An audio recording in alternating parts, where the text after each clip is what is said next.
أستغفر الله إن الله كان توابا أستغفر الله إن الله كان توابا أستغفر الله إن الله كان توابا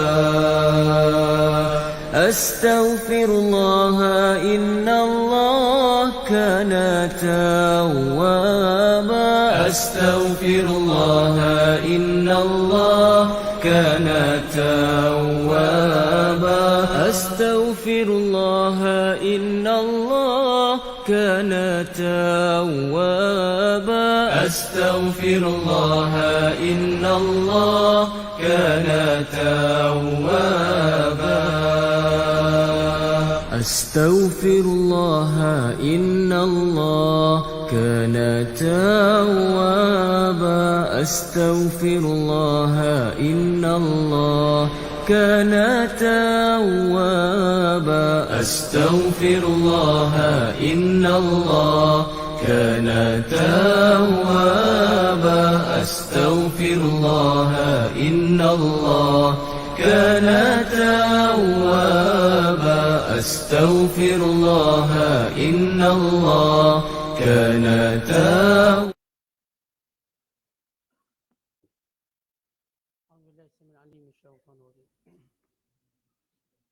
بسم الله الرحمن الرحيم.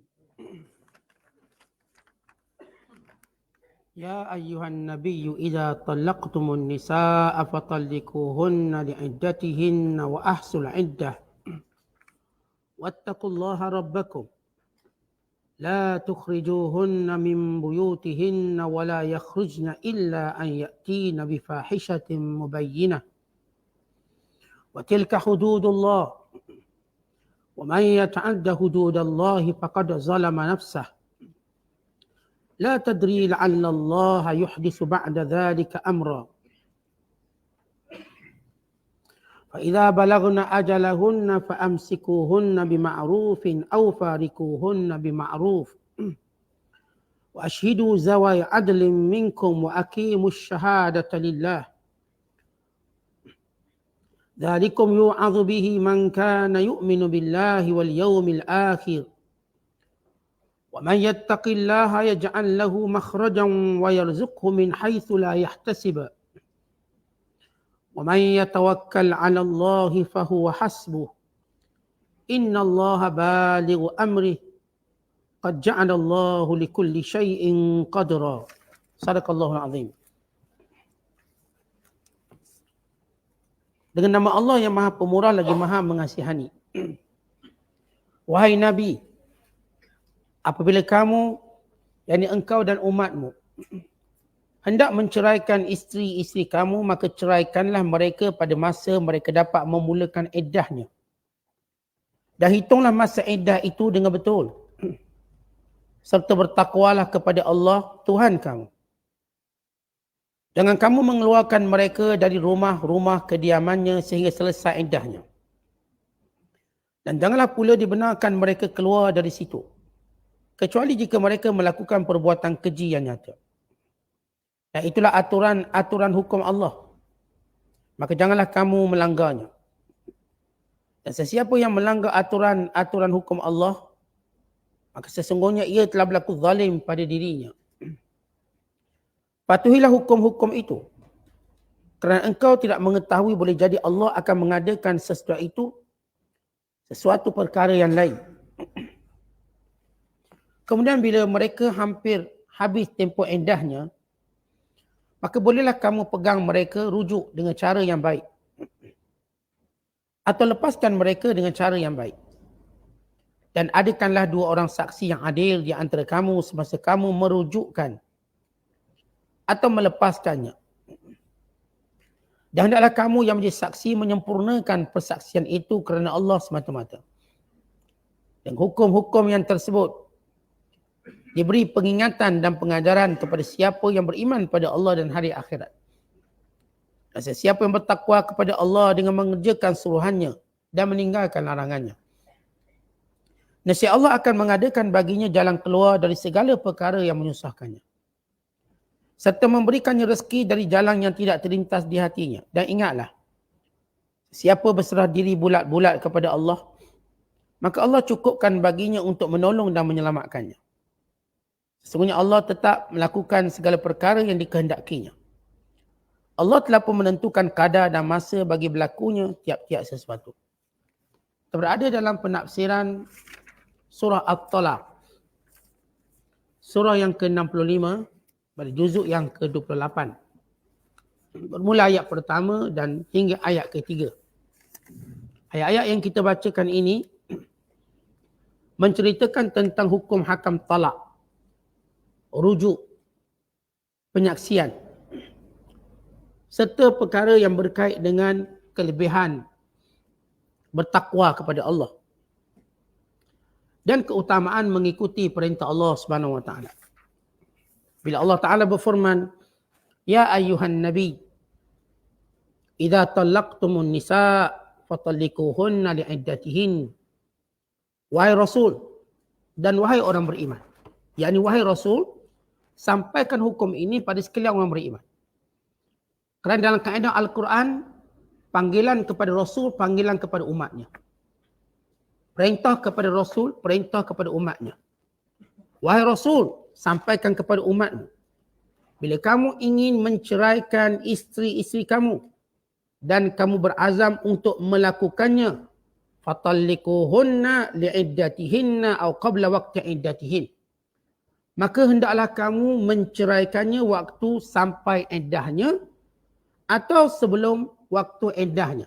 Maksudnya ialah bila mana seorang hendak menceraikan isterinya, maka hendaklah diceraikan ketika mana suci yang tidak dicampuri, yang tidak disetubuhi. Perempuan ini suci dan keadaan tidak dicampuri, barulah disunatkan diceraikan. Dan larangan menceraikan isteri dalam keadaan haid, sebagaimana perintah hadis Ibnu Umar radhiyallahu ta'ala anhu. Ayat ini menandakan atau menjelaskan bahawa haram menceraikan isteri dalam keadaan haid.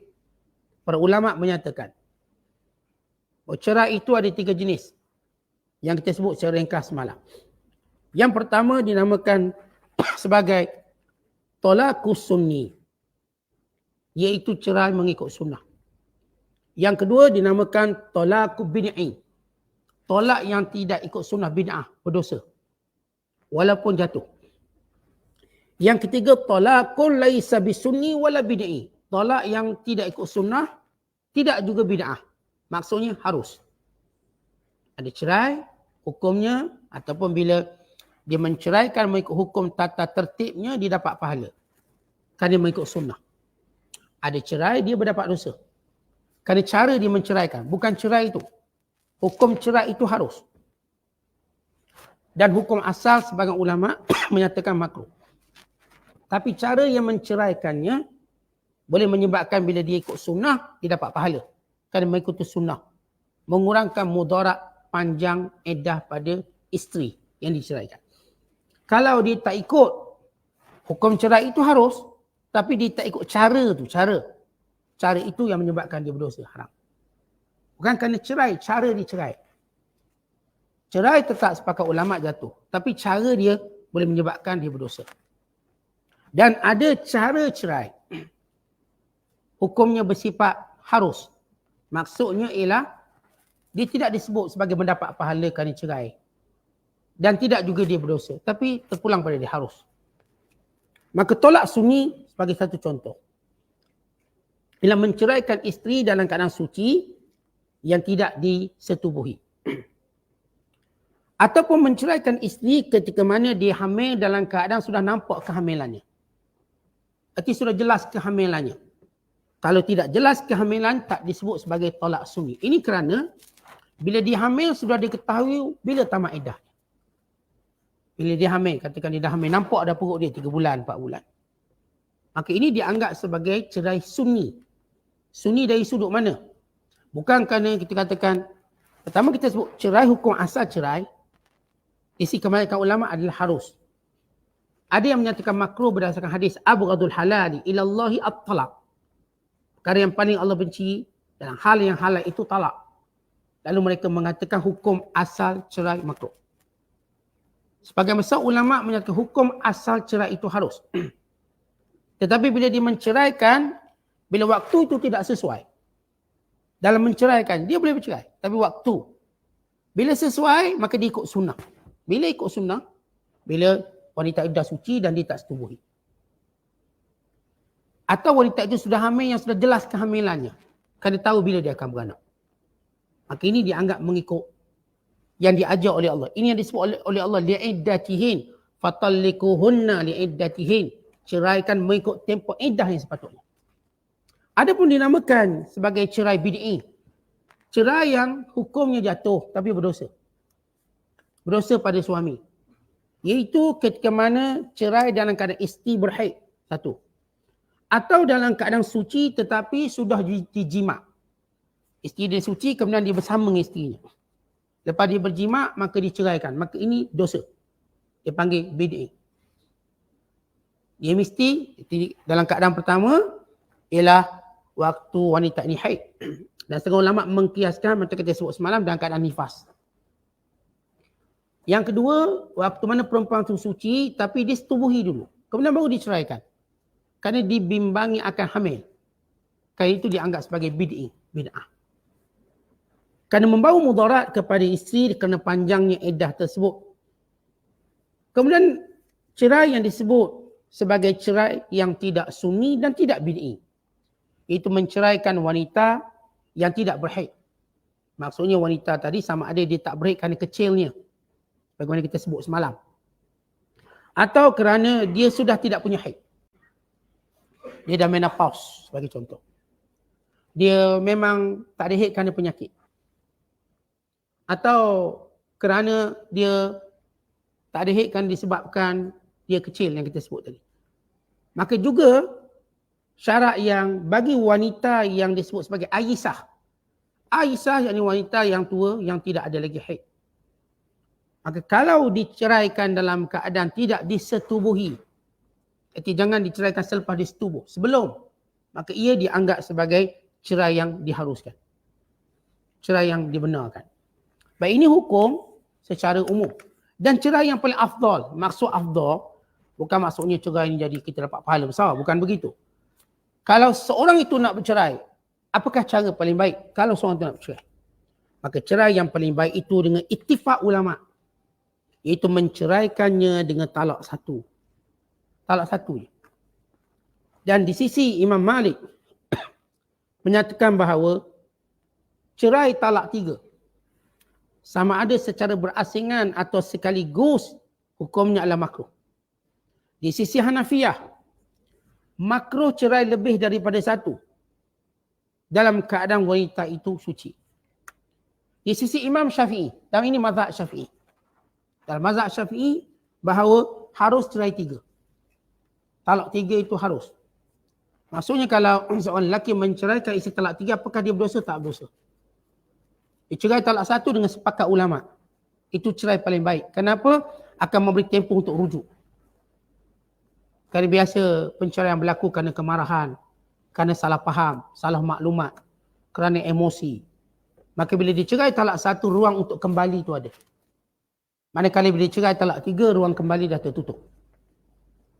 Tertutup. Namun dalam mazhab kita Syafi'i, bahawa cerai talak tiga tetap dibenarkan. Tidak makruh, tapi dia panggil yubah. Sebagaimana dibenarkan talak satu, talak dua dan talak tiga. Ini berdasarkan Al-Imam Syafi'i berdasarkan ayat fatallikuhunna li'iddatihin. Maka ceraikan mereka mengikut iddah mereka. Iddah mereka pada talak 1, 2 dan 3. Kemudian Allah Ta'ala menjelaskan selepas menyebut tentang cerai. Wa ahsul iddah. Maka hendaklah mereka mengira tempoh iddah.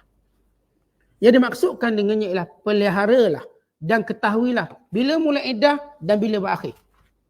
Kalau mahkamah, dia kena tulis sebagai satu bentuk dokumentasi. Supaya tidak berlaku percanggahan. Waktu mana berlaku khilaf antara dua pihak. Dan bagi suami isteri kalau dia tak ke mahkamah. Contoh setengah orang ini nak pergi mahkamah susah. Naik turun. Jauh. Bahkan kadang-kadang kena belanja dengan peguam, beribu rabang pula habis. Misalnya, dan cerai berlaku. Kerana cerai baik di luar atau dalam mahkamah, secara hukum syarak dijatuh. Cuma secara undang-undang salah. Dalam undang-undang kita, mana-mana yang cerai di luar mahkamah, dia akan kena denda. Di mahkamah akan tengok dulu lah dendanya 1,000. Atau tengok keadaan dia. Supaya didenda, supaya dia ceraikan depan hakim. Tapi kalau berlaku cerai, itu tak sah. Maka bila berlaku penceraian, baik suami, baik isteri, dia mesti tahu bila bermula. Kerana ia penting dalam menentukan iddah dia. Iddah ini penting sama ada untuk rujuk kembali atau menentukan bahawa sudah tamat perkahwinannya. Kerana kalau berlaku perkahwinan dalam keadaan tidak diketahui tempoh iddah ataupun dia tahu iddah ni belum cukup atau sebagainya, terutama kalau dia berkahwin dengan bukan suami dia. Dia dah diceraikan. Kemudian tak lama lepas bulan 2 dia dah kahwin lelaki lain. Dan keadaan iddahnya belum tamat. Maka ini perbuatan zina dan dosa besar. Kerana setiap orang mesti mengetahui tempoh iddah. Kalau sekiranya dia di kalangan orang yang kecil, kanak-kanak misalnya, maka ayahnya wali menulis tempoh iddah. Maka sebab itu Allah berfirman, wa ahsul iddah. Maka kira, hitung, jaga, pelihara tempoh iddah tersebut supaya ia sempurna, iaitu 3 kali suci. Dan perintah ini perintah kepada suami dan isteri. Isteri pun kena tahu, suami pun kena tahu. Sebab dia berkait dengan dia bila nak kahwin, dia nak rujuk dan sebagainya. Dan para ulama dalam menyebut dalam tempoh iddah, wanita ini mempunyai hak untuk, dia ada 2 jenis. Yang pertama, cerai yang boleh rujuk. Maka dia ada hak nafkah dan tempat tinggal. Yang kedua, cerai yang tak boleh dirujuk. Maka dia ada hak tempat tinggal, bukannya nafkah. Kalau cerai tadi tidak boleh dirujuk lagi. Maka dia cuma ada hak tempat tinggal dalam tempoh iddah. Tapi kalau cerai itu dirujuk, cerai talak 1 dan 2. Dia ada tempoh iddah. Hak tempat tinggal atau disebut dalam bahasa Arab sukna. Dan yang kedua nafkah. Dan tempoh tersebut. Kemudian kata Allah, wattaqullaha rabbakum. Bertakwalah kamu pada Allah. Maksudnya kata ulama, jangan kamu menentang apa yang Allah perintahkan. Apa yang Allah perintahkan? Jangan ceraikan isteri tidak mengikuti tata cara iddah yang sebenar. Larangan menceraikan isteri dalam keadaan haid atau dalam keadaan nifas atau dalam keadaan suci yang sudah disentuh atau sudah disetubuhi. Allah melarang berbuat demikian dan hukumnya berdosa. Bagaimana cara nak atasi dosa tadi? Dirujuk. Kemudian bila mana hampir tamat waktu iddah, ketika itu baru berfikir nak pegang atau nak ceraikan balik. Sebagaimana hadis Ibnu Umar yang kita bacakan sebelum ini. Bila Abdullah bin Umar menceraikan isterinya dalam keadaan haid. Lalu Umar Al-Khattab datang bertemu Nabi SAW. Menceritakan anaknya menceraikan menantunya. Dalam keadaan haid. Maka Rasulullah marah. Rasulullah marah kerana perbuatan itu bercanggah. Kerana Rasulullah SAW tak akan marah kalau benda itu tak berdosa. Kalau benda dosa, Rasulullah akan marah. Lalu kata Rasulullah, murhu fal yuraji'ha. Suruh dia rujuk balik. Rujuk balik. Maka dia pun rujuk. Dan tunggu sampai sempurna haid dia. Dah habis haid. Kemudian dia suci. Sabar. Suci. Kemudian dia haid kembali. Kemudian suci. Ketika itu sama ada kamu nak cerai atau kamu nak pegang. Fikir macam tu. Artinya cerai ni bukan benda spontan. Macam kita kahwin juga. Kahwin tu spontan ke? Tahun buat persiapan kahwin. Ada sampai 5 tahun buat persiapan kahwin.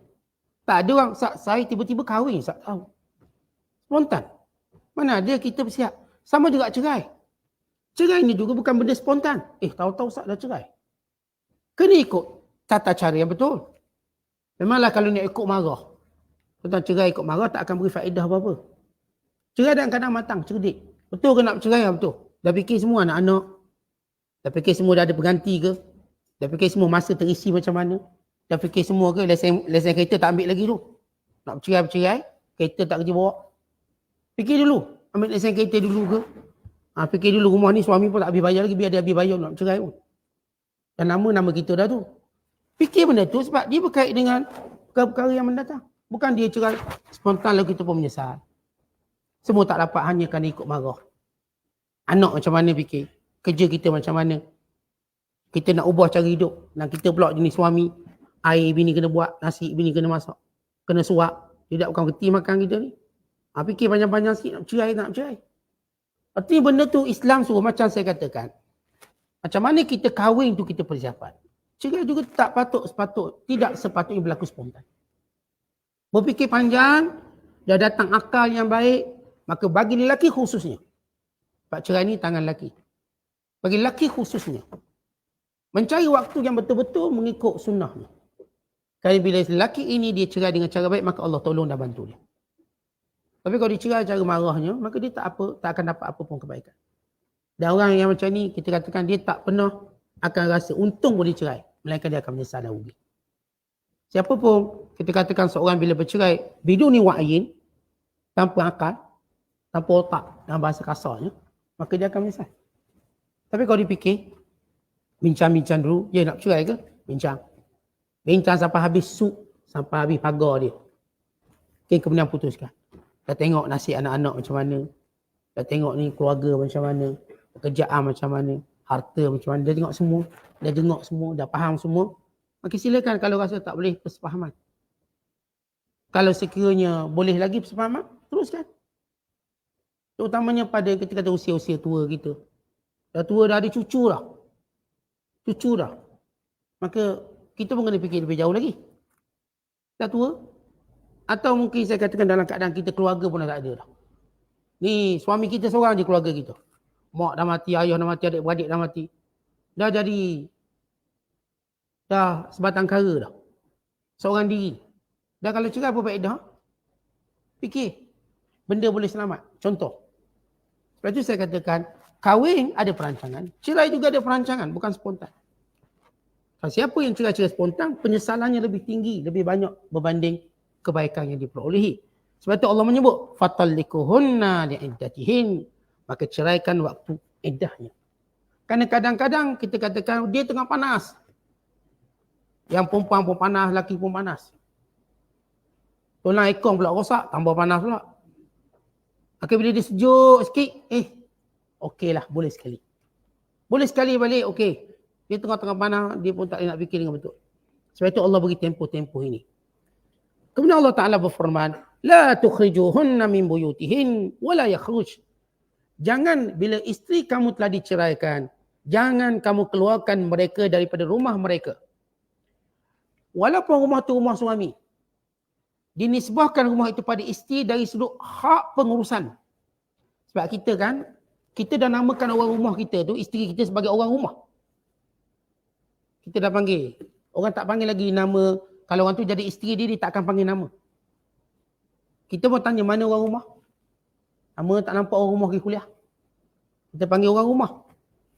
Kerana dia suruh nisbah di rumah, dia suruh dia banyak waktu di rumah, dia menguruskan rumah, sebab itu Allah sandarkan rumah pada dia. Walaupun rumah tu suami beli, suami punya. Sebetulnya kalau rumah tu memang dia beli, lagilah rumah dia.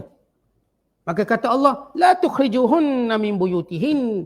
Jangan kamu keluarkan isteri-isteri kamu yang diceraikan yang masih dalam iddah itu daripada rumah mereka.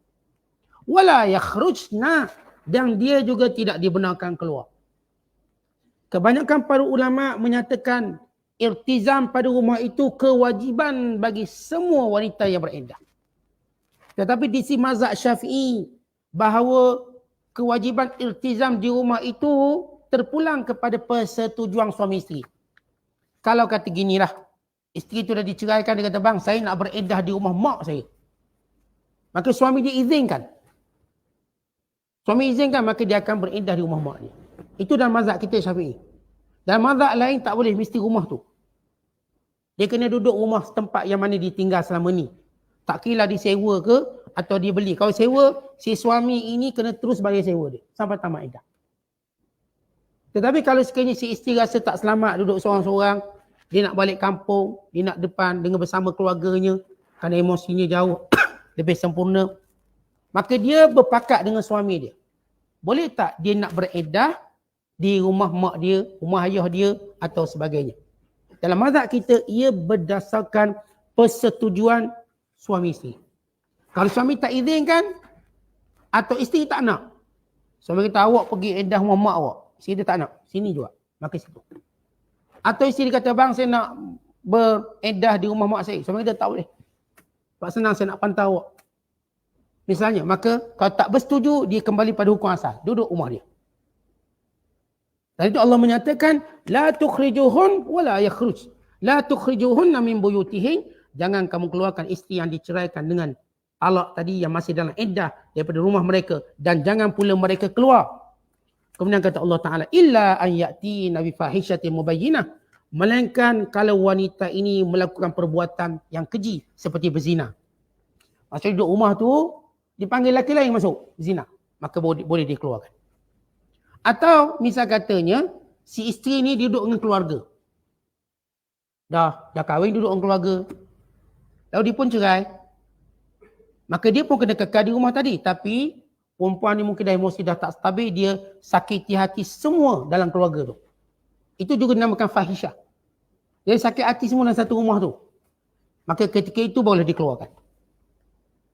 Pertama dikeluarkan kalau perempuan ini berzina. Buat benda tak elok di rumah tersebut. Yang kedua kata ulama' bila dia panggil badha'atun fil lisan. Bila mulut dia kita katakan kasar, kotor, mulut jahat. Artinya dia maki semua ni. Maki mak mertua dia, maki ayah mertua dia. Habis kena maki ni. Tukang kebun pun kena sekali. Ni teruk ni, tak hidup rumah tu. Kena keluarkan dia. Kalau dia okey, maka tak boleh dikeluarkan. Ini yang disebut oleh Allah. Illa ayatina bifahishatin mubayyinah. Wa tilka hududullah. Undang-undang ini hukum Allah. Ni hukum cerai ni bukan hukum manusia. Keluar masuk rumah ni bukan hukum manusia. Bukan suami yang ada kita katakan kuasa untuk keluar masuk. Ini hukum syarak. Si isteri jangan cakap, saya tak peduli. Suami saya kata tak keluar boleh keluar ke tak boleh keluar. Saya keluar.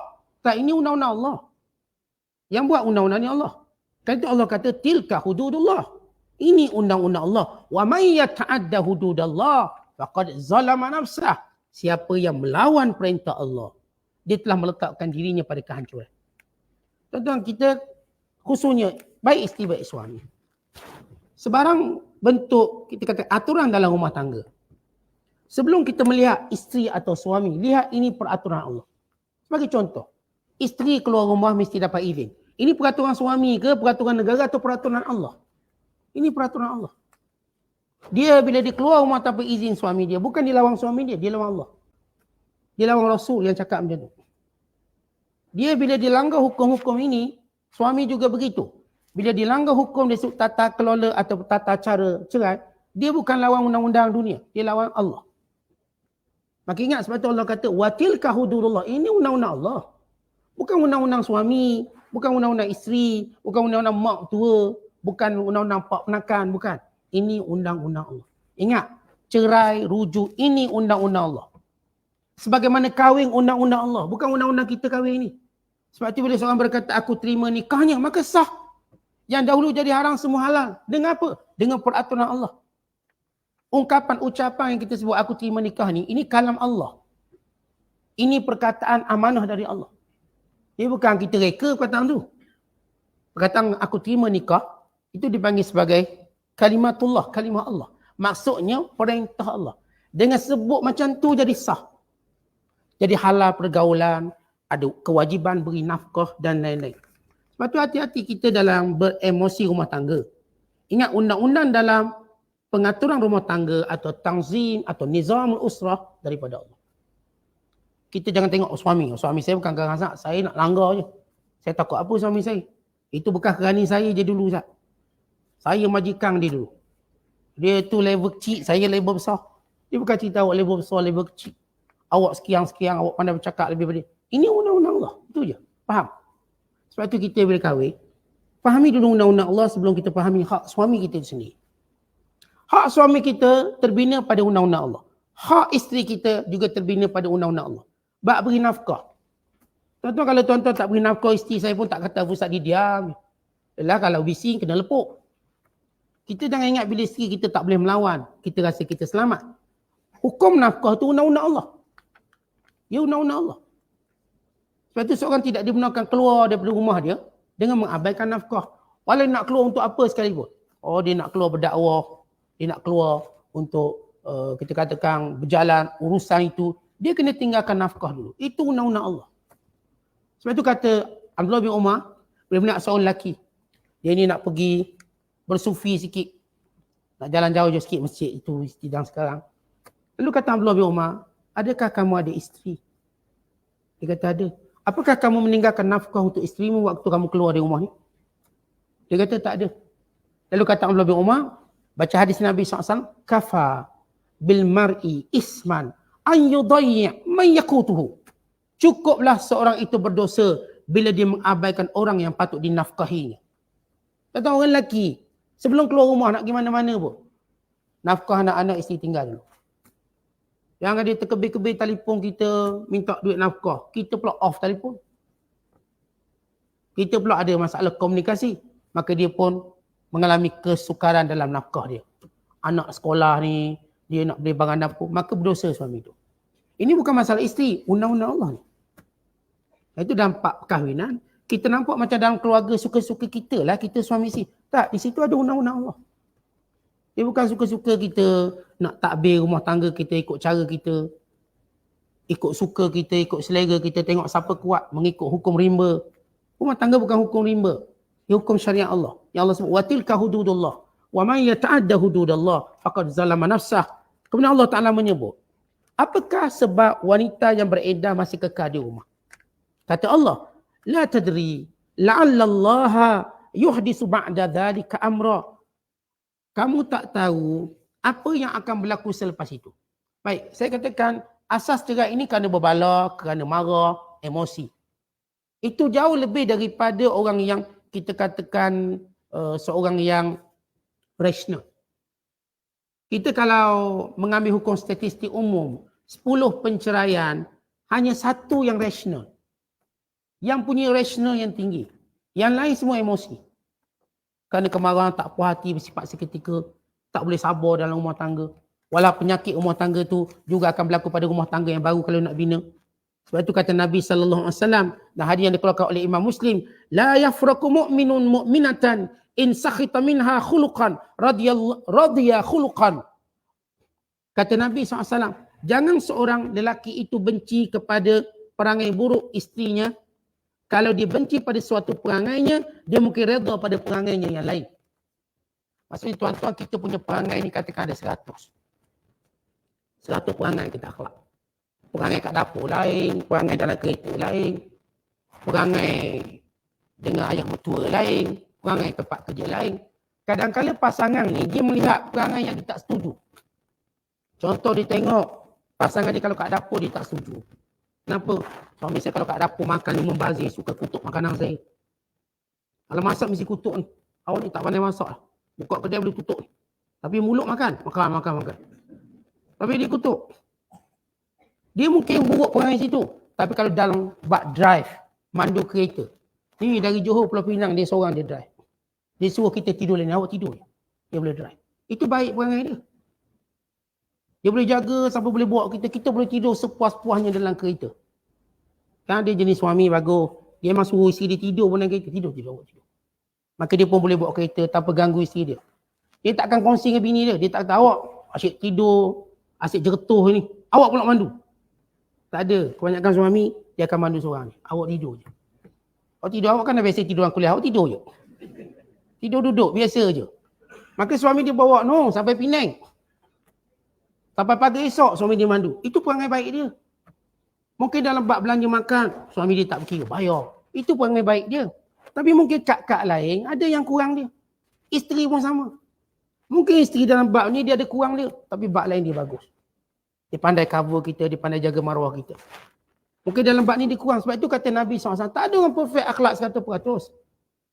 Kalau kita sebab tak suka suami kita, isteri kita pada satu perangai, kita pun fikir tak apalah, cerai ni ambil yang lain. Benda yang sama kita jumpa. Maka kita buat apa yang disebut dalam kaedah bahasa Arab. Tahsilul hasil. Buat benda serupa. Akhir jumpa juga perangai dia yang buruk juga. Akhir jumpa juga, akhir tak selesai masalah.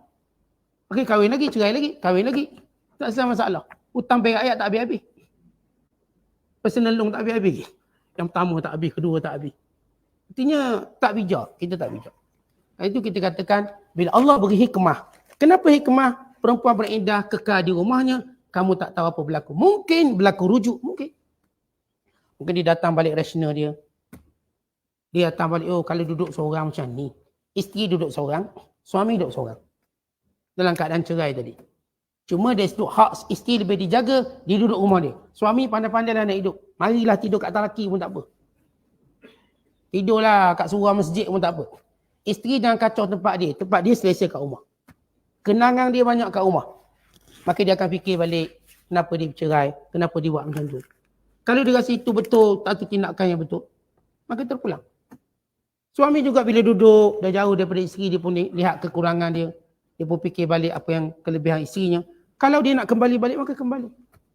Sebab bila seorang itu berpisah dalam satu tempoh, kemudian datang balik akal dan matangnya, nescaya dia akan balik. Tapi kalau duduk serumah, memang gaduh lah. Dia lari kejap, lari. Yang ni lari sekejap, sebulan dua atau tamat dalam tempoh ini. Kalau dia orang tak lari, duduk satu rumah apakah boleh? Apakah seorang yang ceraikan isteri talak satu, talak dua? Sebab talak ni ada dua jenis, satu raj'i, satu ba'in. Raj'i yang boleh dirujuk. Ba'in tak boleh rujuk. Kalau dia cerai raj'i, dia boleh duduk serumah. Apakah boleh duduk sebilik? Serumah boleh. Apakah boleh duduk sebilik? Bagaimana aurat dia sesudah dilafazkan cerai?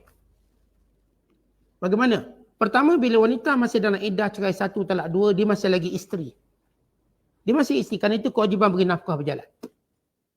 Kerana itu auratnya tidak, kita katakan, dipanggil aurat yang ringan.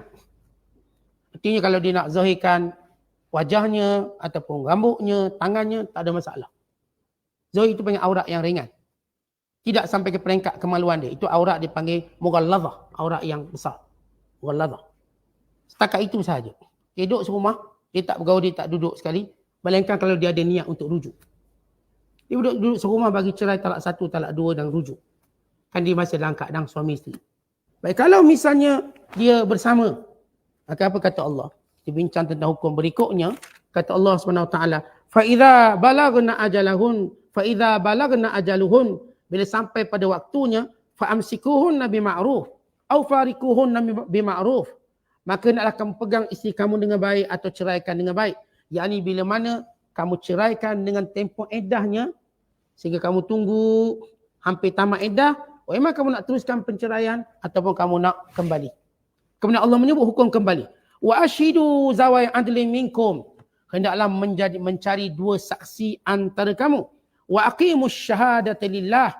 Dan hendaklah didirikan penyaksiannya kerana Allah. Baik, Allah sebut di sini, mana-mana suami, bila mana dia menceraikan isterinya lalu dia ingin rujuk, maka hendaklah dia membawa dua orang saksi untuk rujuk. Namun hukum membawa saksi bagi rujuk ini adalah sunat, mustahab atau mandubah. Saksi dalam rumah tangga. Sebab kita kadang-kadang rumah tangga ni kita tak nak orang luar campur. Tak nak orang campur, biar kita selesai kat kita lah. Cerai pun selesai kat kita, rujuk pun selesai kat kita. Tetapi disunatkan ada saksi. Ketika mana cerai ada saksi dua orang. Ketika mana rujuk juga ada saksi dua orang. Namun hukum penyaksian ini sunat. Ia tidak wajib. Melainkan bila dipanggil oleh qadhi. Ini disebut wa ashidu zawai adlin minkum. Bila qadhi panggil masuk mahkamah, maka wajib beri penyaksian. Orang yang mendengar rujuk, orang yang mendengar cerai, dia wajib beri penyaksian di mahkamah. Kalau mahkamah tanya dia tak boleh diam. Awak dengar ke dia cerai? Saya tak nak jawab. Tak boleh, dosa. Dia kena beritahu. Tapi saksi secara berlaku ceraian tadi, berlaku rujuk tadi hukumnya sunat. Namun bila dipanggil oleh mahkamah jadi wajib. Bila mahkamah panggil. Mahkamah, tuan-tuan tak datang, dia ada waran dia lah, waran. Untuk kita hadir mahkamah. Dia boleh tangkap sebab kita lari daripada saksi. Sebab ada undang-undang saksi. Siapa lari daripada saksi, polis boleh tangkap dia. Masuk mahkamah. Untuk dia jadi saksi. Dalam Islam, kalau dipanggil saksi wajib kita hadir. Kan ini penting bagi menghilangkan permusuhan. Kemudian kata Allah SWT, lepas menyebut tentang penyaksian. Kata Allah SWT, Dzalikum yu'adhu bihi man kana yu'minu billahi wal yawmil akhir. Demikian peringatan kepada orang-orang yang benar-benar beriman kepada Allah dan hari akhirat. Wa may yattaqillah yaj'al lahu makhraja. Dan siapa yang benar-benar takutkan Allah dengan mengikuti perintah Allah dalam bab cerai, berai dan rujuk, maka kata Allah, yaj'al lahu makhraja. Allah jadikan dia jalan keluar. Tuan-tuan, asal hukum, kita selalu baca ayat ni kalau kita ada masalah apa-apa yang lain. Kita baca, wa may yattaqillaha yaj'al lahu makhraja. Siapa yang benar-benar bertakwa pada Allah, maka Allah jadikan dia jalan keluar. Bukan kita buat ini sebagai ayat 1000 dinar. Ayat ini pertama diturun tentang kemeluk rumah tangga. Kerana manusia masalah yang paling berat untuk dihadapi ialah masalah rumah tangga, kemeluk rumah tangga. Masing-masing merasa kelam seketika. Baik namanya suami, baik namanya isteri. Tapi kalau dia bertakwa pada Allah, maknanya penceraian itu berlaku dengan cara dia mematuhi seluruh perintah Allah. Maka berlakulah penceraian itu. Walaupun saya kata kita ada emosi kita waktu bergaduh. Namun kita nak ikut perintah Allah juga. Maka Allah akan jadikan baginya jalan keluar. Wa yarzuqhu min haitsu la yahtasib. Dan Allah akan bagi rezeki tanpa diduga. Rezeki ini mungkin rezeki rumah tangga yang lebih baik. Mungkin rezeki ini jodoh yang lebih baik. Mungkin rezeki ini anak-anak yang menyatukan rumah tangga. Mungkin rezeki ini ialah penyelesaian pada masalah. Bila kita ada masalah, dan masalah ini diselesaikan dengan timbul lagi masalah, lawan perintah Allah, maka dia tak selesai masalah. Bila kita ada masalah, lalu kita ikut perintah Allah, maka akhirnya masalah itu akan jumpa jalan keluar. Yang menjadi masalah kita, bila kita ada masalah, kita buat masalah lagi, lawan lagi perintah Allah.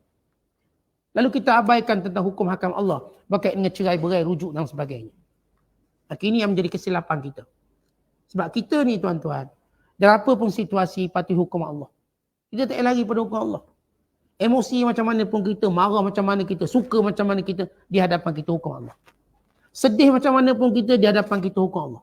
Kita sedih sangat sampai tak semayang, tak boleh kena semayang. Tuan-tuan sedih ke, tuan-tuan gembira ke, tuan-tuan sibuk, kena semayang, itu hukum Allah. Kita ada masalah macam mana pun, kena buat tu, kena buat ni. Ini peraturan Allah. Kemudian kata Allah, wa may yatawakkal 'ala Allah fa huwa hasbuh. Siapa yang menyerahkan urusannya kepada Allah, maka cukup.